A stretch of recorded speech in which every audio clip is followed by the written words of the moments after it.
তিনবারের সাবেক প্রধানমন্ত্রী ও বিএনপি চেয়ারপারসন বেগম খালেদা জিয়ার মৃত্যুতে গভীর শোক প্রকাশ করেছেন ফিফার সভাপতি জিয়ান্নি ইনফান্তিনো। ফিফা ও বিশ্ব ফুটবলের পক্ষ থেকে বাংলাদেশ ফুটবল ফেডারেশনের সভাপতি তাবিথ আউয়ালকে শোক বার্তা পাঠিয়েছেন ফিফা সভাপতি।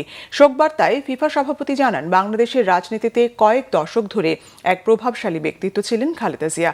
তিনি ছিলেন বাংলাদেশের উন্নয়নের এক পথিকৃৎ। দেশের প্রথম নারী প্রধানমন্ত্রী হিসেবে ইতিহাসে তিনি স্মরণীয় হয়ে থাকবেন। বেগম খালেদা জিয়া ভবিষ্যৎ প্রজন্মের জন্য রেখে গেছেন এক স্থায়ী উত্তরাধিকার। আন্তর্জাতিক ফুটবল অঙ্গনের পক্ষ থেকে ফিফা সভাপতি বাংলাদেশ সরকার, বাংলাদেশ ফুটবল ফেডারেশন এবং বাংলাদেশের জনগণের প্রতি গভীর সমবেদনা জ্ঞাপন করেন। বাংলাদেশ ফুটবল ফেডারেশন এই শোক বার্তার জন্য ফিফা প্রেসিডেন্ট ও আন্তর্জাতিক ফুটবল সম্প্রদায়ের প্রতি কৃতজ্ঞতা প্রকাশ করছে। বাংলাদেশের প্রথম নারী প্রধানমন্ত্রী বেগম খালেদা জিয়া গত 30 ডিসেম্বর রাজধানীর এভার কেয়ার হাসপাতালে চিকিৎসাধীন অবস্থায় মারা যান।